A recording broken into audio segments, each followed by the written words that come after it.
दर्पण किसे कहते हैं और दर्पण क्या है? तो वह चिकनी और चमकीली सतह जिसको पारदर्शी रूप से देखते हैं वह दर्पण कहलाता है, जिसका एक परत पीछे की भाग रज्जित हो यानी रंगा हुआ हो।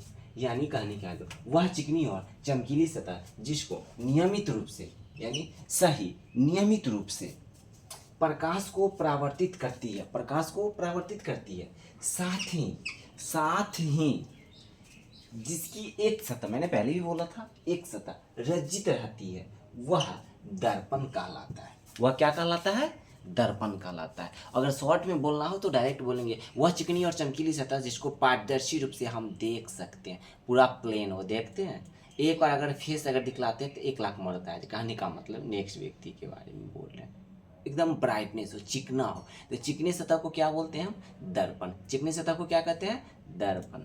आप कहेंगे सर दर्पण कितने प्रकार के होते हैं? तो दर्पण 2 प्रकार के होते हैं। दर्पण कितने प्रकार के होते हैं? 2। एक क्या होता है? समतल, पूरा बराबर, एकदम प्लेन होता है। एक क्या होता है? प्लेन, पूरा समान बराबर। दूसरे क्या होता है?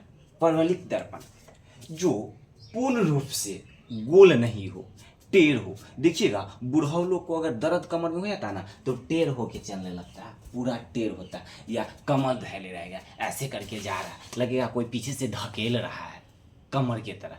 तो परवलिक दर्पण जो होता है, जो पूर्ण रूप से यानी पूर्ण रूप से वह गोल नहीं हो यानी गोलीय नहीं रहता है, उसका वह परवलिक दर्पण कहलाता है। तो ये नहीं भूलिएगा कि सर आप लोग भी बूढ़ा होंगे तो टेढ़ हो जाएंगे। देखिए बूढ़ा लोग, ना तो सबसे लंबा आदमी देखिएगा ना, वो ऐसे करके झुक कर चलेगा पूरा लपके, ना तो पूरा ऐसे कमर पर हाथ डालेगा, ऐसे ऐसे चलते रहेगा, यानी पूर्ण रूप से वो टेढ़ रहता है, गोल रहता नहीं। चलिए इसकी बात खत्म। अब हम बात करेंगे गोलीय दर्पण की।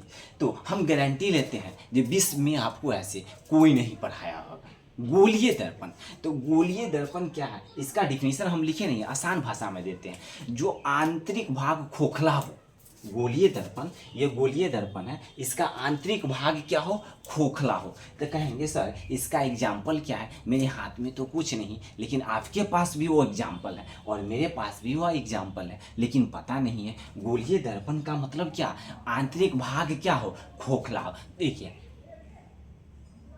आंतरिक भाग क्या है? खोखला है। मुंह में अगर एक बार ऐसे करके ढालेंगे पूछो तो कुछ तो अटेगा कि नो अटेगा। तो जिसका आंतरिक भाग क्या है? खोखला। आप कोई पूछेगा ना गोलीय दर्पण तो कहिएगा गोलीय दर्पण खोखला हो, आंतरिक भाग क्या हो? खोखला हो।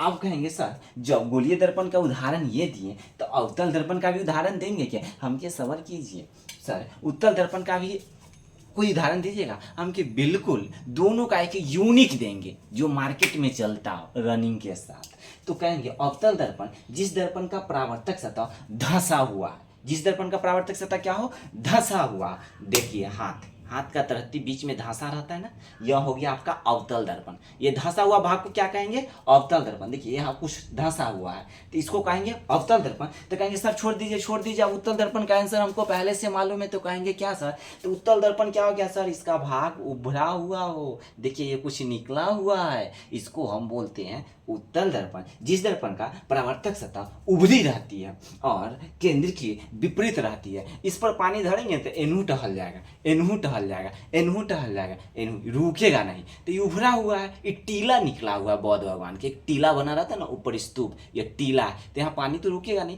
तो ये हो गया उत्तल दर्पण और ये हो गया अवतल दर्पण। और गोलीय दर्पण क्या?